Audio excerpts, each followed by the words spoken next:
السلام علیکم ورحمۃ اللہ۔ الحمدللہ رب العالمین والصلاة والسلام علی سید الانبیاء والمرسلین۔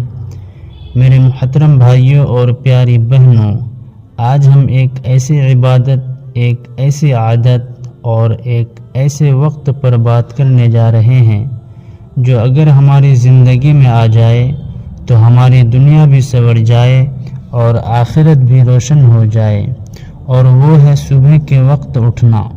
یقین مانیے، صبح کا وقت صرف سونے سے اٹھنے کا نام نہیں، بلکہ یہ اللہ کی رحمت کے دروازے کھلنے کا وقت ہے۔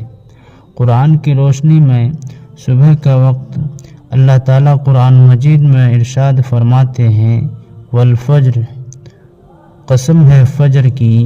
سوچئے اللہ جس وقت کی قسم کھا لے وہ وقت کتنا قیمتی ہوگا۔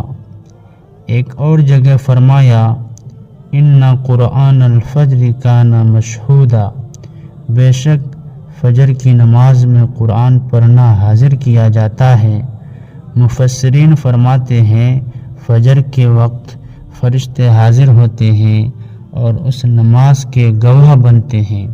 یہ وہ وقت ہے جب آسمان کے دروازے کھلے ہوتے ہیں اور دعائیں رد نہیں کی جاتی۔ نبی کریم صلی اللہ علیہ وسلم نے فرمایا، اللہم بارک لامتی فی بکورہا، اے اللہ میری امت کے لیے صبح کے وقت میں برکت عطا فرما۔ سوچئے، نبی کریم صلی اللہ علیہ وسلم کی دعا جس کے ساتھ ہو وہ کبھی محروم کیسے ہو سکتا ہے۔ ایک اور حدیث میں فرمایا، فجر اور عشاء کی نماز منافقین پر سب سے بھاری ہے۔ اس کا مطلب یہ ہے فجر میں اٹھنے والا مومن ہے اور فجر چھوڑنے والا اپنے ایمان کو خطرے میں ڈالتا ہے۔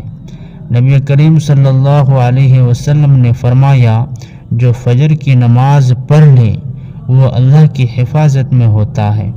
کیا دنیا کی کوئی طاقت اللہ کی حفاظت سے بڑھ کر ہے؟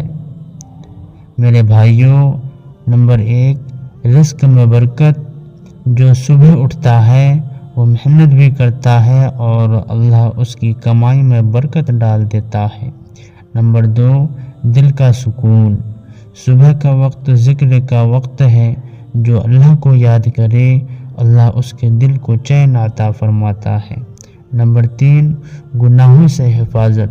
صبح جلدی اٹھنے والا فضول مشغولیات سے بچ جاتا ہے اور گناہوں کے راستے بند ہو جاتے ہیں۔ نمبر 4، زندگی میں نظم و ضبط۔ صبح اٹھنے والا اپنی زندگی کو ترتیب دے لیتا ہے۔ دیر سے سونے اور فجر چھوڑنے کا نقصان۔ میرے عزیزوں، دیر تک سونا، فجر قضا کرنا صرف سستی نہیں بلکہ روحانی نقصان ہے۔ نبی کریم صلی اللہ علیہ وسلم نے فرمایا، شیطان اس شخص کے کانوں میں پیشاب کر دیتا ہے جو فجر تک سوتا رہتا ہے۔ یہ حدیث ہمیں جھنجھوڑنے کے لیے کافی ہے۔ سونے سے پہلے نیت کریں، الارم لگائیں، موبائل کم استعمال کریں، فجر کو اپنی زندگی کا مرکز بنائیں۔ یاد رکھیے، جو شخص فجر کا ہو گیا وہ اللہ کا ہو گیا۔ اے اللہ، ہمیں فجر کا پابند بنا، ہمیں صبح کی برکتیں نصیب فرما اور ہمیں اپنی حفاظت میں رکھ۔ آمین یا رب العالمین۔